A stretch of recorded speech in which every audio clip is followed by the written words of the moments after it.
batidas na porta da frente. Semana Aldir Blanc, aqui na coluna Tem Método, de Carlos Andreasa. Escolha de hoje, de Carla Bigato. Resposta ao tempo. Maravilhosa, gente. É um diálogo dele com o tempo. E ele se comparando ao tempo e o tempo tirando o sarro. É maravilhosa essa música. Prestem atenção nessa letra. Boa escolha, Andreasa. Aprovado? Bom dia. Maravilhoso. Não esperaria outra coisa de Carla Bigato. Bom dia a todos. Amanhã a escolha é da Sheila. Eu rogo aqui para que... Eu já tenho dúvida. Olha assim, ó, gratuitamente. Ficaria muito triste se a gente encerrasse a semana sem o Kid Cavaquinho. Então eu faço um pedido me sugestionar. Aqui. Eu tô querendo te jogar contra o Difícil de cantar. Essa é um samba difícil de cantar. Quando ele pega fundo, dói que nem um punhal. Agora vai falar na velocidade do João Bosco. Mas é rápido, né? Depois vai pegar no cavaquinho. Andreasa, ontem Difícil. Bolsonaro e Congresso se uniram em um abraço louco, num amor bandido, pra acenar não, né? Mandar aquele tchauzão gostoso, uma bandeira grande, fazer cantos de homenagem à velha política e ao fisiologismo corporativista dos penduricalhos do funcionalismo público. Explique, Andreasa. Megali, eu fico realmente muito surpreso, sempre fiquei, com quem acreditou que fosse possível a existência, sob Jair Bolsonaro e a sua condição beligerante, de gerador de instabilidade, de conflitos, de imprevisibilidade. Sempre me pareceu que, para além dessa condição decisiva do presidente da República, alguém pudesse acreditar per si na existência de um governo liberal sindicalista. Porque essa sempre foi a composição, afora o impacto do reacionarismo do presidente, do bolsonarismo, essa sempre foi a composição natural de um governo que, concentrado no Planalto, no Palácio do Planalto, é um governo de representantes de corporação, a começar de líderes sindicais, a começar pelo próprio presidente e o seu histórico. É o que eu digo sempre aqui, tomando emprestado da literatura. Bolsonaro é Bolsonaro, é Bolsonaro, é Bolsonaro. Quando, sob pressão, quando com a corda esticada, sempre dá um jeito de beneficiar a sua base fundamental de apoio. E a base fundamental de apoio de Jair Bolsonaro, a que ele conta desde sempre e que lhe é fiel, é a do funcionalismo público. Então, ontem finalmente se votou o chamado auxílio de parte do governo federal para estados e municípios. O valor de repasses, transferência direta, né, saindo diretamente do Tesouro para o caixa de estados e municípios, é de 60 bilhões nos próximos 4 meses. 60 bilhões.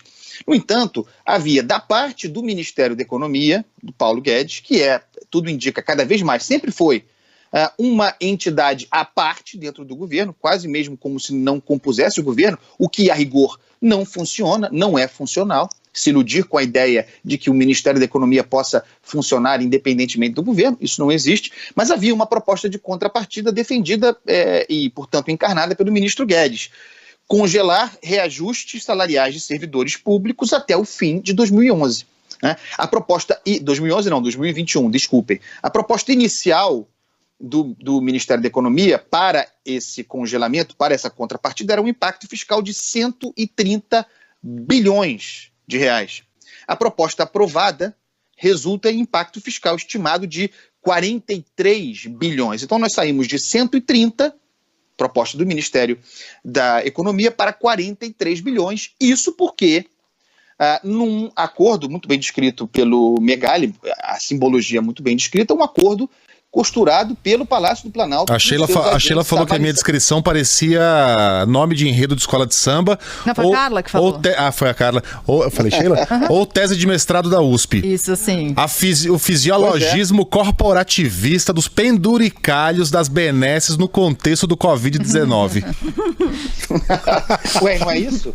E é bem isso, né? É isso. Porque, no final das contas, Megali, e eu tenho falado muito sobre isso aqui, as medidas de enfrentamento, as medidas econômicas de enfrentamento da pandemia, da peste, da Covid-19, abrem uma janela muito grande para a irresponsabilidade fiscal e chamam muitas vezes a natureza das pessoas, ou melhor, faz com que a natureza das pessoas e dos governos aflorem ou se mostrem, e mostrem pressa. É o que está acontecendo com o governo Bolsonaro, trocando de pele. A ideia de que o Bolsonaro pudesse comandar um governo liberal é uma ideia, como eu sempre falo aqui, meramente narrativa, para efeito eleitoral, mas que não se sustenta em médio e longo prazo. Já em tempos de paz, aquele tempo anterior à Covid-19, a corda já estava esticada. Nós falamos aqui quantas vezes da reforma administrativa, que tem a ver com isso. Foi, aliás, tema dessa coluna, tema levantado pela Sheila Magalhães essa semana. Não se conseguia avançar a reforma administrativa com resistência dentro do Planalto, Planalto composto decisivamente por funcionários públicos, mas por militantes do funcionalismo público, por sindicalistas do funcionalismo público, o próprio presidente com a sua história, segurando a reforma administrativa em tempos de paz. Como imaginar agora que com essa janela aberta e com a mudança da convenção social, porque o pacto entre nós mudou, havia uma convenção social fiscalista, consistente com a ideia de Paulo Guedes, com a ideia guedista, de que seria realmente a hora de austeridade fiscal. Mas diante das exigências do enfrentamento da Covid-19, isso vai para o saco. E o que se impõe, fazendo a floragem da bolsonarista, essa é a verdade, tornando a ideia Guedes descartável, o que se impõe é gastar, é ser irresponsável fiscalmente, é flexibilizar o teto de gastos. Isso vai chegar à ordem do dia já já. Então, voltando aqui ao ponto, vejam as categorias do funcionalismo público, que afinal, no arranjo entre Câmara e Senado, com o apoio do governo Bolsonaro, as categorias que foram poupadas do congelamento. Servidores da área de saúde, policiais militares, bombeiros, guardas municipais, policiais federais, policiais rodoviários federais, policiais legislativos, trabalhadores da limpeza urbana, de assistência social, agentes socioeducativos, técnicos e peritos criminais, professores da rede pública, federal, estadual e municipal e, obviamente, os representantes das Forças Armadas. Difícil encontrar quem não tenha ficado de fora. Eu nem entro no mérito da questão de reajuste ou não. Estou apenas aqui mostrando como uma máscara cai. A ideia de Paulo Guedes prestigiado é uma ideia que evidencia a necessidade de prestigiar um ministro que, portanto, não está prestigiado, que vem sendo progressivamente tornado prescindível num governo que virou a ficha, que assume o seu lugar.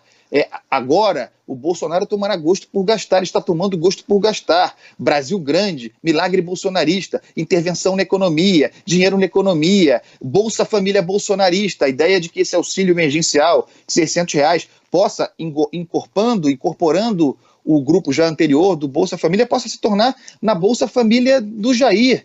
Uma base social imensa a ser explorada eleitoralmente também. Será que essa não é a tendência de agora em diante? Será que dá para pensar na manutenção daquela, ainda que o Guedes fique no ministério, será que dá para pensar na manutenção daquela política econômica austera depois que nós vencermos a epidemia? Ou será que o tempo vira e aí a ideia de induzir mesmo a economia? Até porque já houve Chicago Boys que toparam em momentos muito específicos abrir os cofres e gastar. Veja aí a crise de 2008 nos Estados Unidos. Mas o Guedes... o primeiro, Megali, é o primeiro governo liberal da história comandado por lobistas do funcionalismo público. Pois é. Isso é fato, nunca vi. Pois é, o Guedes não tem essa disposição. E se o guedismo não existe, para que servirá um Guedes? Andreasa, bom fim de semana, meu velho. Até segunda-feira. Eu quero pedir desculpa para Sheila. Amanhã é sexta. Gente! Eu não te contei? Não, é o seguinte. Olha aqui, a gente tinha uma outra pauta para tratar, a gente pode tratar amanhã. Eu peço desculpa a Sheila, que ela queria falar sobre outro assunto, mas como eu sou prolixo, falo para burro, não deu. Desculpa, Sheila, amanhã você escolhe a sua música e vai ser maravilhoso. Um beijo até amanhã. Nunca mais se repita isso. Eu comecei aqui desejando boa segunda para todo mundo. Agora e termina falando. Agora já pulei para sexta, um samba do crioulo doido. Hoje é quinta-feira, tá, gente? Amanhã beijo, Andreasa. Um beijo. Beijo, chefe. Beijo,